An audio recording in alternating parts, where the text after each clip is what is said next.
Sam spent his life shooting photos, but Mom said he got nervous being in front of the camera. I guess we're all afraid of something.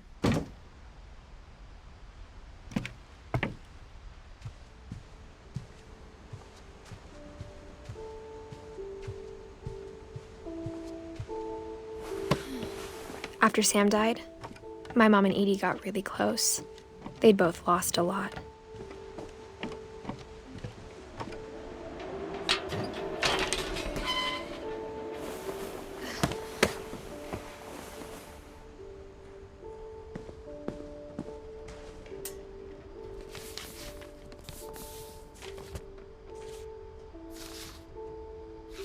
Dear Kay, do you remember the way Gregory used to laugh when he thought he was alone? Like something funny was happening, but only he could see it. I think he saw things the rest of us don't.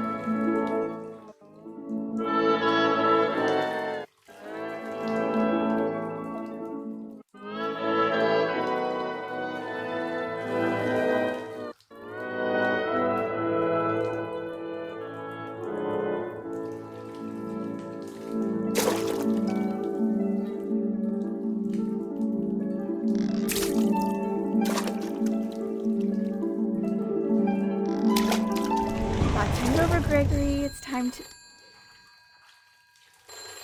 Hold on, sweetie. Hello? Sam, I told you I don't want to talk right now. I wonder what he saw.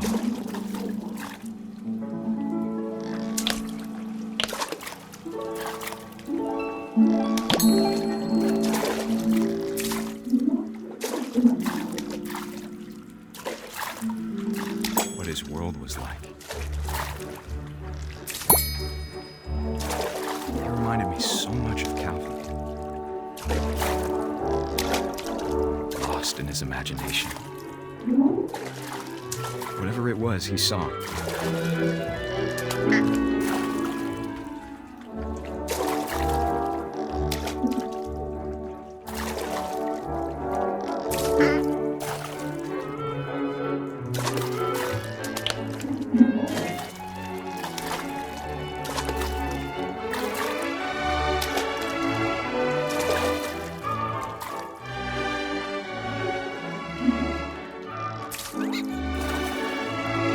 Sure made him happy.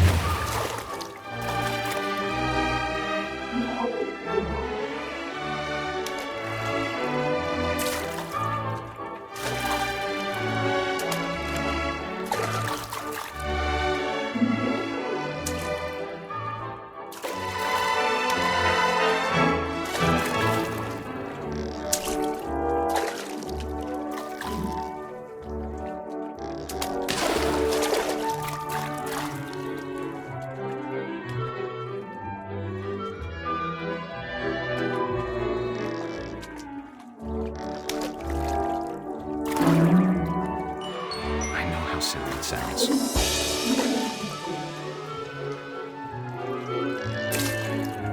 But I worried about a baby being too happy. But I could feel him slipping away. Sorry about that, Gregory.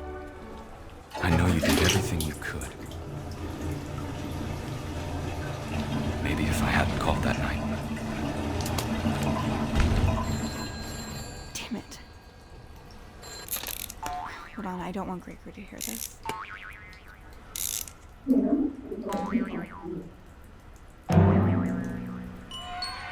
wish he could have told us about the world he saw.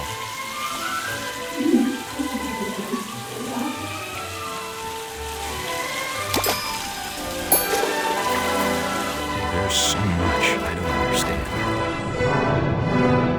about Gregory, about everything.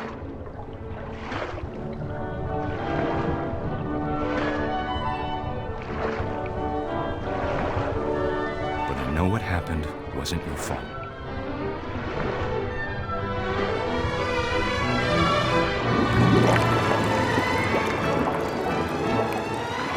I'm sure he's happy.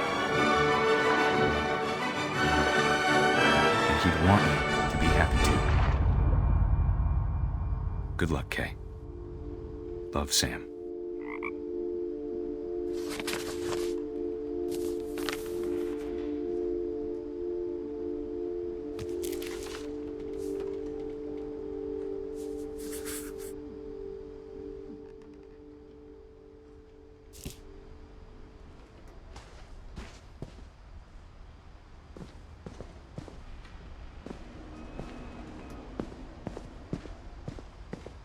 I can't imagine my mom ever writing poetry, and yet... A poem for Gus, who always said the wedding was a bad idea. Our father never hit us kids, at least not very hard, before the day my brother said with teenage disregard that he'd be dead before he'd see a wedding in our yard.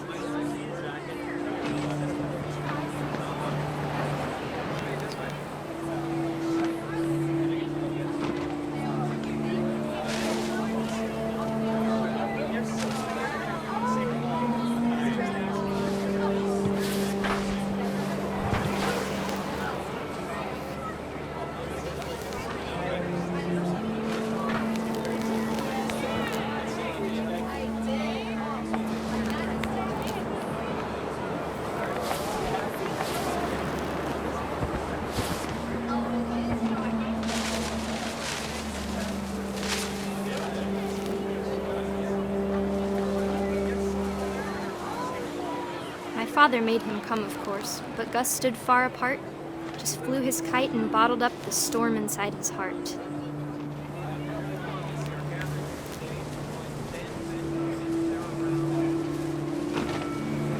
I tried to talk him out of it, but though he'd never met her, "We don't need a stepmom," were the words that I now learned. pronounce you husband and wife. You may kiss the bride.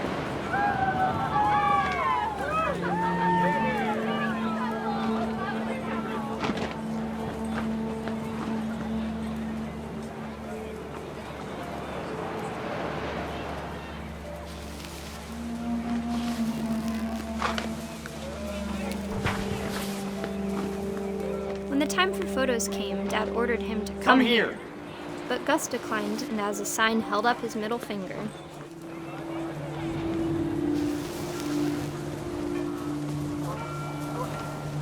The wind picked up, and panicked geese appeared and quickly went. But all the humans did that day was go inside the tent.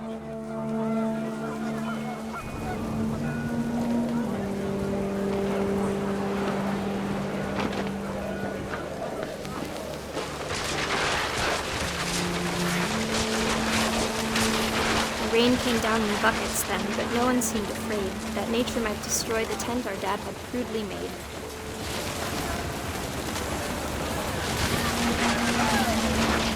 The thunder sounded much too close and full of angry power.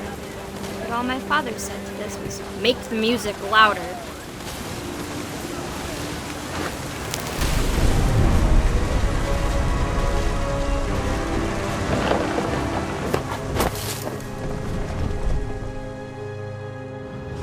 I wish that I could truly say I thought about you on that day. Out there on the beach alone, just you, the wind, the sea, and foam. But I didn't, until we found you.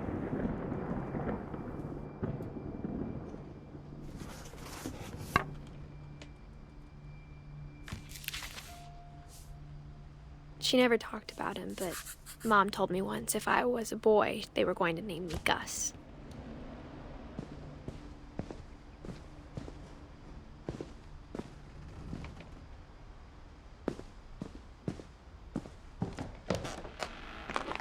My mom moved up to the loft after her brothers died. At the time, it was as far away as she could get.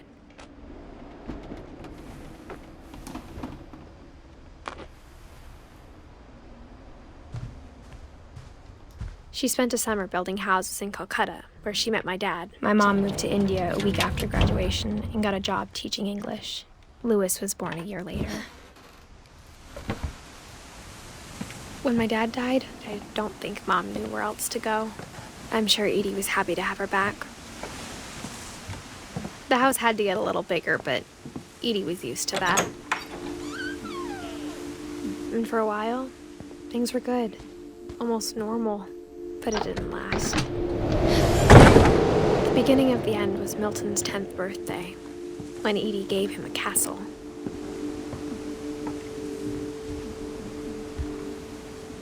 After Milton disappeared, the only thing he left behind was a room full of paintings.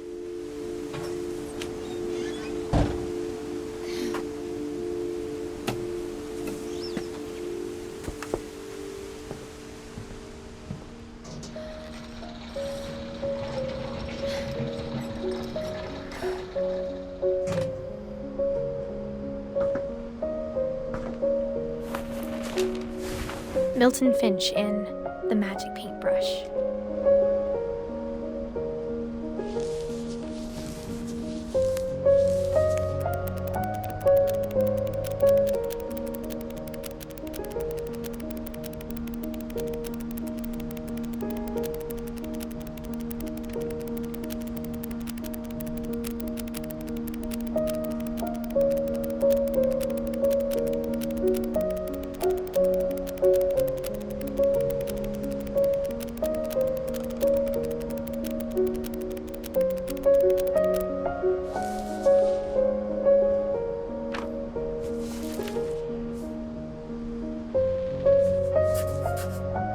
I was 4 when Milton disappeared.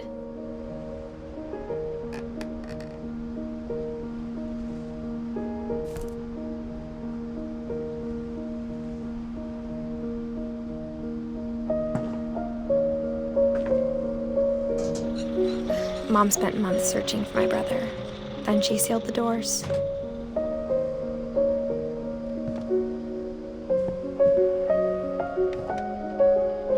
Whatever Milton had found in the house, Mom didn't want it getting out.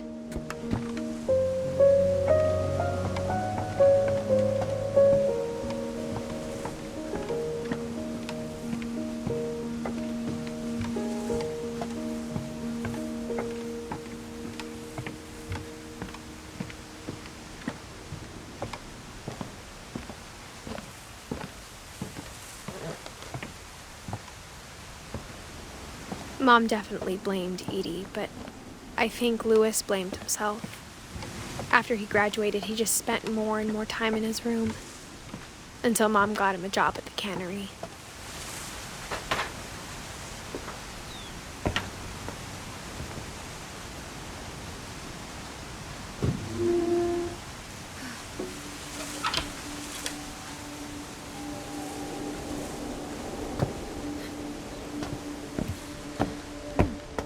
Lewis's room smelled very, very familiar.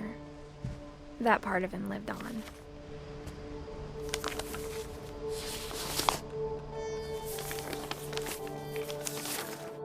Dear Mrs. Finch, as Lewis's psychiatrist, I can understand your desire for an explanation. As I see it, the trouble began in January, shortly after we convinced your son to seek treatment for substance abuse. Newly sober, I believe Lewis first noticed the monotony of his daily life.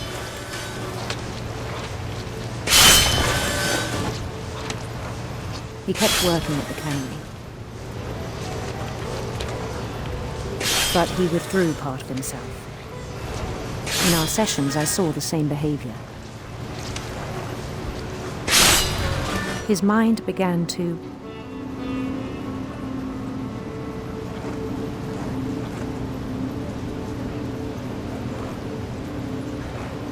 wander.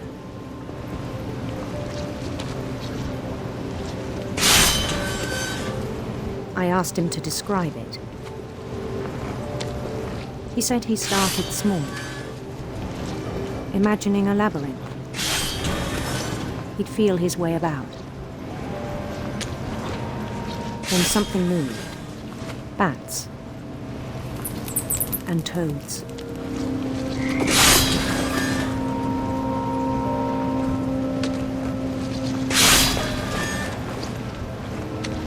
And things that have not names.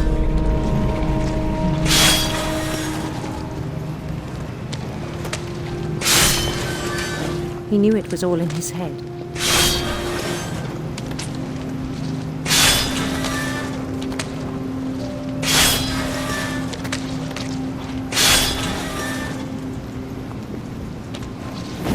He took it very seriously. I had hoped he'd find himself.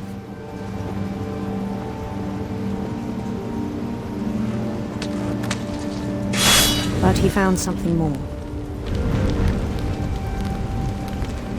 I worried about him then.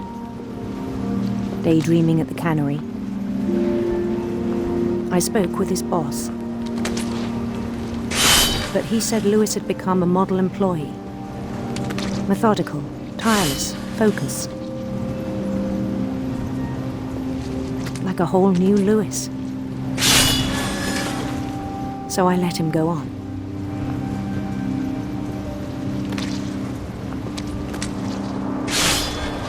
I even encouraged him. It seemed very promising at first. He told me he'd made a new friend.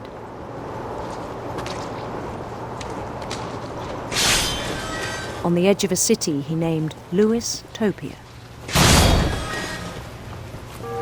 He built the city up slowly, brick by brick.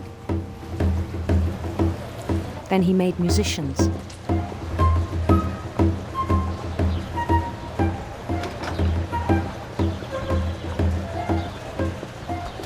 And songs for them to play.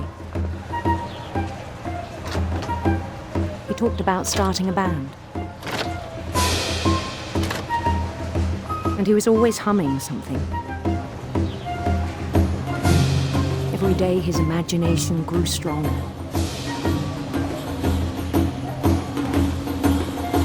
He no longer spoke at the cannery. But his chopping was as reliable as ever. Then one day it struck him that all the cheering crowds, even the stones under his feet, were all in his imagination, so he could do whatever he wished.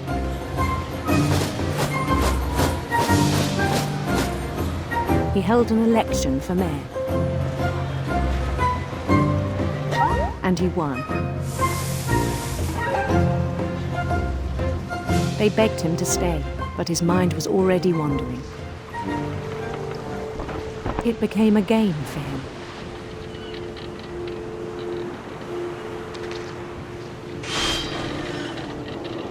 He'd conquer a city, then immediately push on. New Louisville.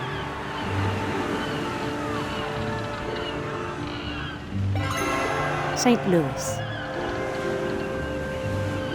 He started drifting away from our reality.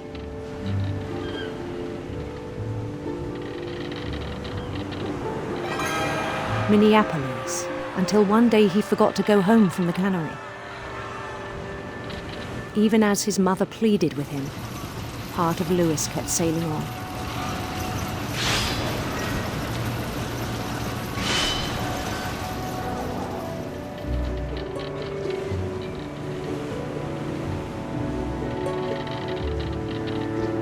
In Lewisburg, he heard rumors of a handsome queen.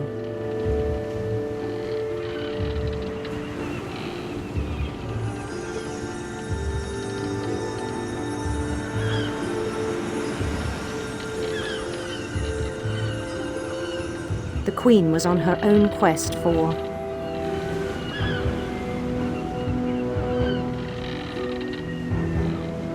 sinister serpents.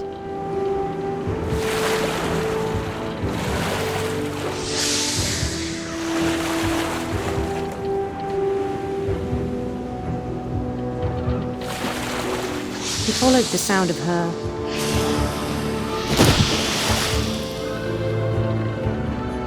silver harp.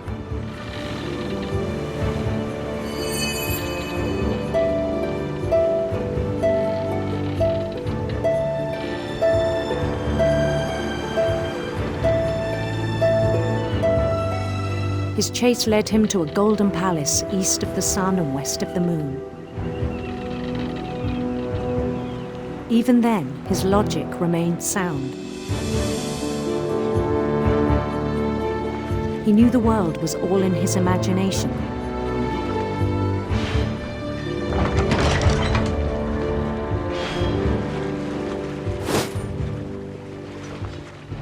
but he was so proud of having created it.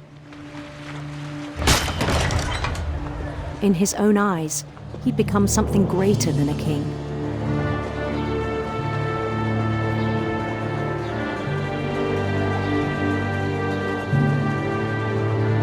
For someone who'd never known success in the real world, I think it was overwhelming. And then it struck him that the real Lewis was not the one chopping salmon, but the one climbing the steps of a golden palace.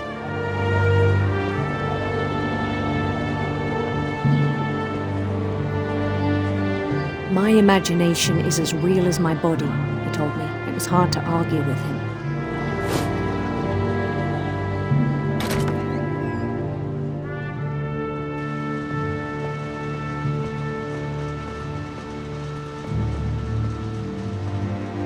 He began to forget the world we know.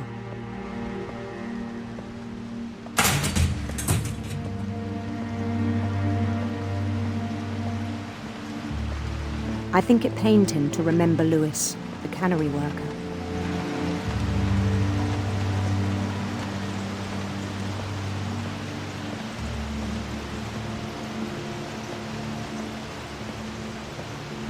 He began to despise the man with a royal contempt.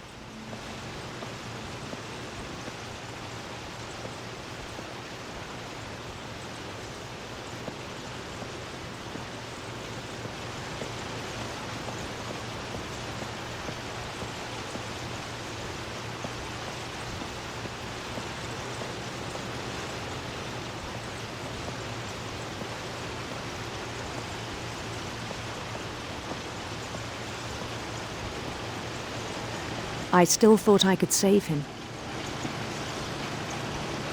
Even after he said he was being crowned king over all the lands of wonder. The palace would be packed with his companions.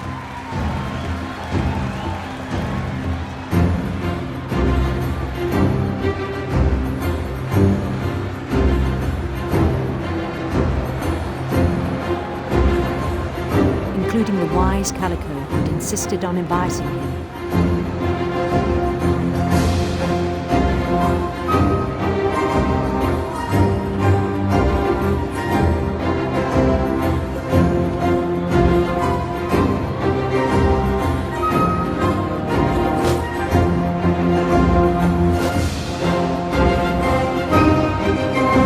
His queen waited, holding his crown.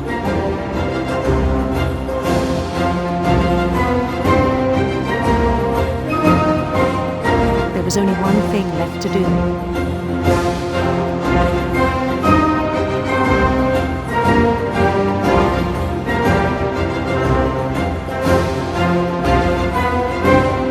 Bend down his head.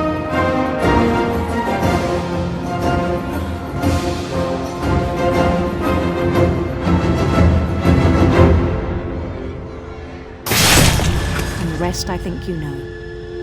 Mrs. Finch, your son was a kind man who will be missed by all of us who knew him.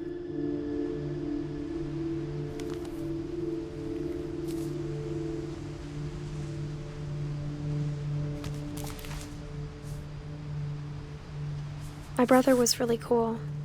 I wish you could have met him.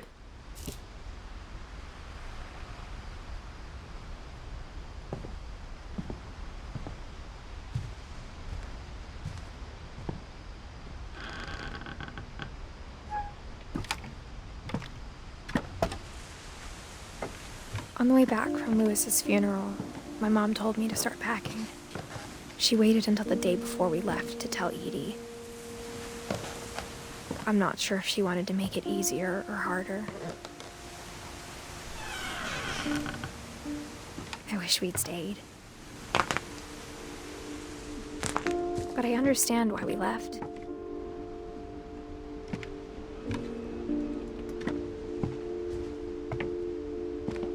My mom ended up leaving everything behind. What happened that night had been coming for a long time. Maybe it should have come sooner.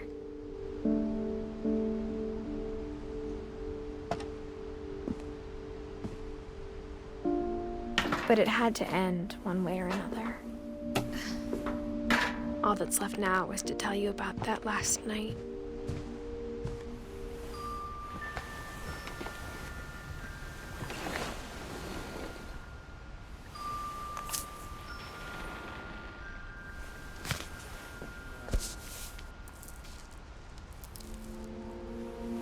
That whole last day, Edie just watched us pack and didn't say a word.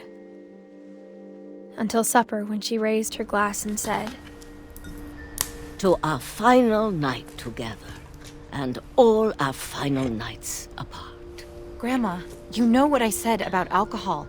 Some of your medications are very Edith, specific. I left a present for you in the hallway. Why don't you go open it? The grown-ups have to argue now. I'm sorry, you're right. We're all leaving tomorrow. Let's just enjoy our last... I'm not leaving. Edith, you're excused.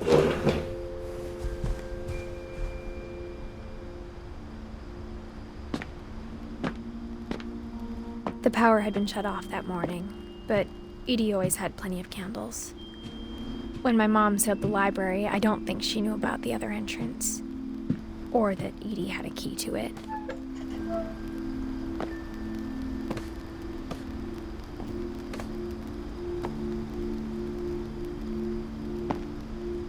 The thing you're afraid of isn't going to end when you leave the house. Edith has a right to know these stories. My children are dead because of your stories. I think it's best if Edith and I leave tonight. We'll have the nursing home send a van for you in the morning. Okay? Dear Edith, there's so many stories I wish I could tell you, but there's only time for one. This is about what happened on the night you were born. That night, the tide went way, way out. It was the first and last time I ever saw the old house aground. There'd been an earthquake out in the middle of the ocean. They called it the lowest tide in 1,000 years. God, it smelled awful. You know, I've seen that house every day of my life. But I never thought I'd go back to it.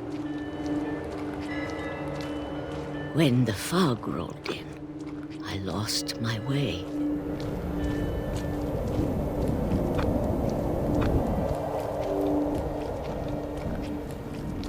I got turned around.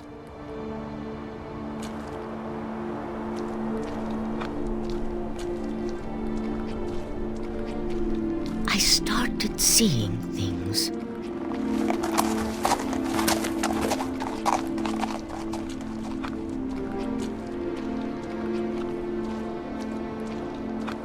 Things I'd forgotten had ever existed.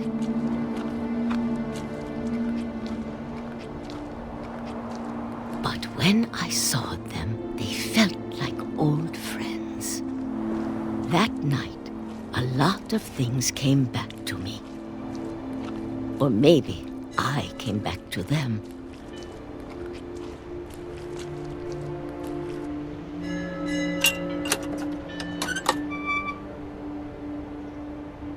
Things I can't explain, but that I need you to try and... Edith, what are you doing in here? It's mine! Edith! Mom, you're gonna rip it! Let go! I kicked and screamed, but Mom dragged me to the car.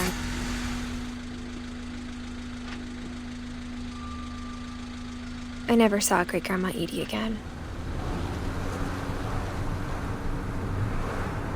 The next morning, the van came to pick her up, but she was already gone.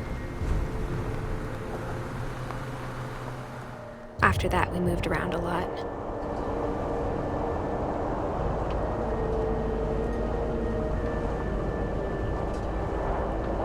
We both tried to make the best of it.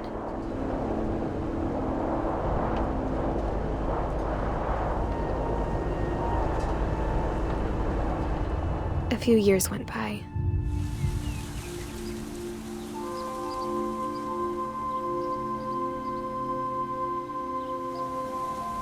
My mom didn't like to talk about it. But she started getting sick a lot. The rest happened pretty quickly. She got better for a while, and then she didn't.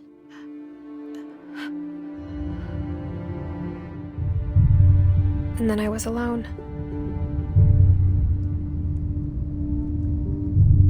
The last Finch left alive.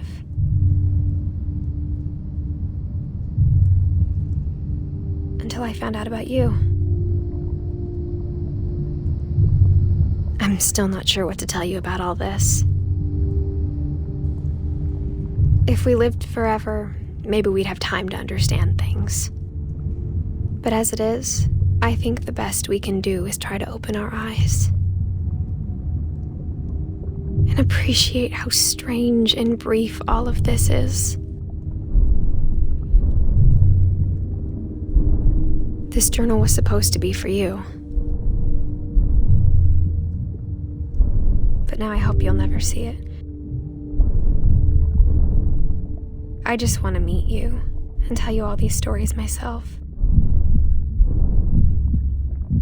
But I guess if you're reading this now, things didn't work out that way.